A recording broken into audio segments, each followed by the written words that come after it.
കണ്ണിമാങ്ങയ്ക്കൊപ്പം അല്ലെങ്കിൽ കണ്ണിമാങ്ങയ്ക്കപ്പുറം എന്ന് പറയാം ഈ ഒരു അച്ചാറിൻ്റെ ടേസ്റ്റ്.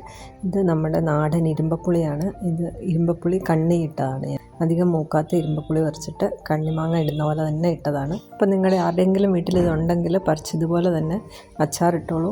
ഒരു വർഷം കേടാകാതിരിക്കും. നമ്മൾ കണ്ണിമാങ്ങ ഇടുന്ന പോലെ തന്നെ. ഇത് ഒരുപാട് മൂത്തിട്ട് പറിച്ച് അച്ചാറിടാമെന്ന് കരുതി കാത്തിരിക്കേണ്ട. പിഞ്ച് മുതൽ പറിച്ച് ഇതുപോലെ ഇട്ട് തുടങ്ങാം. മൂക്കുന്നത് വേറെ രീതിയിൽ അച്ചാറിടാം. അല്ലെങ്കിൽ നമ്മൾ മൂത്തിട്ട് അച്ചാറിടുകയാണെങ്കിൽ അത് ഒരുപാട് നാൾ കേടാകാതിരിക്കില്ല. ഇതാവുമ്പം ഒരു വർഷം നമ്മൾ കണ്ണിമാങ്ങ ഇട്ട് വെക്കുന്ന പോലെ തന്നെ കേടാകാതിരിക്കും. ഒരുപാട് ഉണ്ടായി കഴിയുമ്പോൾ ഇത് എന്ത് ചെയ്യണമെന്ന് ഓർത്താരും വിഷമിക്കേണ്ട കാര്യമില്ല. ഇതുപോലെ ചെയ്താൽ മതി. ഇതിപ്പം നമ്മുടെ വീട്ടിലുണ്ടായതാണ്. ചെറിയൊരു മരമാണ്. അത് നിറയെ ഉണ്ടായിട്ടുണ്ട്. ഞാനിപ്പോൾ കുറച്ച് പറിച്ചെടുത്തിട്ടുണ്ട്. ഇനി ഇത് നല്ലപോലെ ഒന്ന് കഴുകിയെടുത്തിട്ടുണ്ട്. ഇതിൻ്റെ ഞെടുപ്പ് കളയണ്ട. ബാക്കി അതിലിരിക്കുന്ന പൂവും അഴുക്കുകളും എല്ലാം ഒന്ന് കളഞ്ഞെടുത്താൽ മതി. എന്നിട്ട് ഇത് നല്ലപോലെ ഒന്ന് വെള്ളം കളഞ്ഞെടുക്കണം. ഒരു തുണിയിൽ വിരിച്ചിട്ടിട്ട് അതിൻ്റെ വെള്ളമയം മുഴുവൻ കളഞ്ഞെടുത്താൽ മതി. വെള്ളമയം ഒട്ടും ഉണ്ടാവരുത്. ഉണ്ടെങ്കിൽ ഫംഗസ് പിടിക്കും. ഇതിനു വേണ്ടി ഉപയോഗിക്കുന്ന പാത്രങ്ങളും എല്ലാം നല്ല ഡ്രൈ ആയിട്ടുള്ളതായിരിക്കണം. ഒന്നിലും വെള്ളത്തിൻ്റെ അംശം ഉണ്ടാവരുത്. ഇനി ഞാൻ കുറച്ച് കടുക് പൊടിച്ചെടുക്കുന്നുണ്ട്.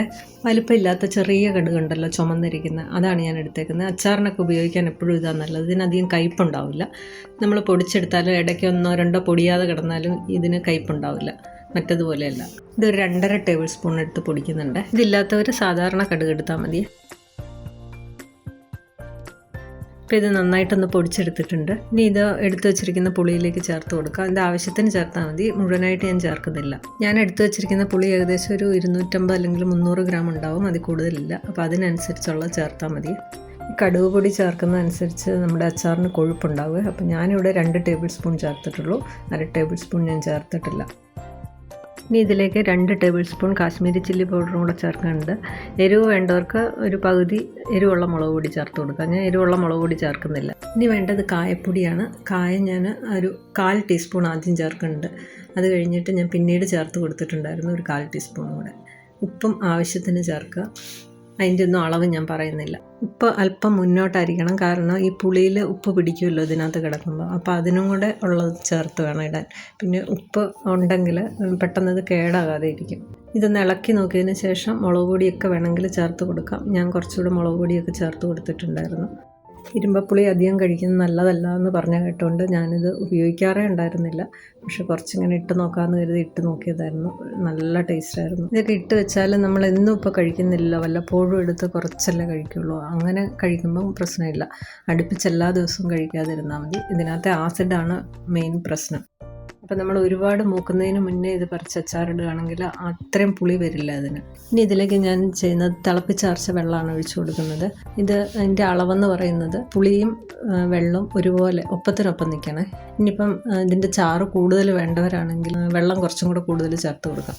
ചാനൽ സബ്സ്ക്രൈബ് ചെയ്യാതെ കാണുന്ന ആരെങ്കിലും ഉണ്ടെങ്കിൽ ഒന്ന് സബ്സ്ക്രൈബ് ചെയ്തിട്ട് കാണണേ. അതുപോലെ ഷെയറും കൂടെ ചെയ്ത് കൊടുക്കണം വീഡിയോ ഇഷ്ടപ്പെട്ടിട്ടുണ്ടെങ്കിൽ. അപ്പോൾ ഞാൻ ഈ ഒരു പരുവത്തിലാക്കി എടുത്തിട്ടുണ്ട്. ഇത്രയും വെള്ളം ഒഴിച്ചിട്ടുള്ളൂ. ഇനി ഇത് നല്ലൊരു ബോട്ടിലിലേക്ക്, അതായത് നല്ല ഡ്രൈ ആയിട്ടുള്ള ഒരു ബോട്ടിലിലേക്ക് മാറ്റാം. പ്ലാസ്റ്റിക്കിൻ്റെ ബോട്ടിലുകൾ എടുക്കരുത്. ഒന്നെങ്കിൽ ഗ്ലാസിൻ്റെ ബോട്ടിലായിരിക്കണം, അല്ലെങ്കിൽ ഏതെങ്കിലും ഭരണിയായിരിക്കണം. ഞാനിവിടെ ഒരു ഗ്ലാസ് ബോട്ടിലാണ് എടുക്കുന്നത്. ഇതിലേക്കിട്ട് 2 ആഴ്ച ഇങ്ങനെ വെച്ചിട്ട് 2 ആഴ്ച കഴിയുമ്പോൾ നമുക്ക് കൂട്ടിത്തുടങ്ങാം. ഇത് ഇനിയിപ്പോൾ ഈ ബൗളിനകത്തെ മസാലകൾ കളയാതെ ഞാൻ ഇതിലേക്ക് തിളപ്പിച്ചാർച്ച വെള്ളം കുറച്ചും കൂടെ ഒഴിച്ചിട്ട് ഒന്ന് കഴുകിയും കൂടെ ഇതിനകത്തേക്ക് ഒഴിക്കുന്നുണ്ട്. ഇനി ഇതൊന്ന് അടച്ച് അധികം ചൂടടിക്കാത്ത സ്ഥലത്ത് എവിടെയെങ്കിലും ഒന്ന് മാറ്റി വെക്കാതെ. ഇതിപ്പോൾ ഞാൻ അച്ചാറിട്ട് വെച്ചിട്ട് ഒരു 1.5 ആഴ്ച കഴിഞ്ഞിട്ടുണ്ട്. 2 ആഴ്ച കംപ്ലീറ്റ് ആയില്ല. അപ്പോൾ ഞാൻ വീഡിയോ അപ്ലോഡ് ചെയ്യാൻ നേരത്തൊന്ന് തുറന്ന് നോക്കാമെന്ന് കരുതി ഇതൊന്ന് തുറന്ന് നോക്കുവാണേ. എങ്ങനെയുണ്ടെന്നറിയാം. ഇതിൻ്റെ അടപ്പ് തുറക്കുമ്പോൾ തന്നെ ഉണ്ടല്ലോ, ആ കണ്ണിമാങ്ങയ്ക്കൊക്കെ വരുന്ന ഒരു സ്മെല്ലുണ്ടല്ലോ, കടുകിൻ്റെയൊക്കെ ഒരു പുളിയുള്ള ഒരു സ്മെല്ല്. ആ സ്മെല്ലാണ് വരുന്നത്. പറഞ്ഞറിയിക്കാൻ പറ്റില്ല. അപ്പോൾ ഈ പുളിയൊക്കെ ഒന്ന് ചുങ്ങി വന്നിട്ടുണ്ട്. അതൊന്ന് സോഫ്റ്റ് ആയിട്ടുണ്ട്. ഇതിൻ്റെ ചാറ് മാത്രമായിട്ട് എടുത്ത് ആർക്കെങ്കിലും കൊടുത്തു കഴിഞ്ഞാൽ ഉണ്ടല്ലോ, ഇത് കണ്ണിമാങ്ങ അല്ലെന്ന് ആരും പറയില്ല. ആ പുളി കൊടുത്താൽ മാത്രമേ ഇത് പുളി ഇട്ട അച്ചാറാന്ന് പറയുള്ളൂ. ഇതിന് ആവശ്യത്തിന് കൊഴുപ്പും എല്ലാം ഉണ്ട്. കറക്റ്റായിരുന്നു കടുകിൻ്റെ അളവൊക്കെ ഇട്ടിരുന്നത്. ഉപ്പും എല്ലാം കറക്റ്റാണ്. ഞാനൊന്ന് ടേസ്റ്റ് ചെയ്ത് നോക്കിയിട്ടുണ്ടായിരുന്നു. അടിപൊളി ടേസ്റ്റാണ്. ഇനി ട്രൈ ചെയ്യാത്തവരാരെങ്കിലും ഉണ്ടെങ്കിൽ എത്രയും പെട്ടെന്ന് ട്രൈ ചെയ്തു.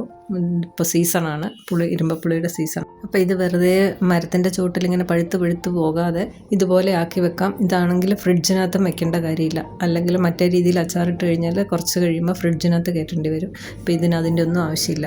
അപ്പോൾ പുതിയൊരു വീഡിയോയുമായി വീണ്ടും കാണാം. താങ്ക്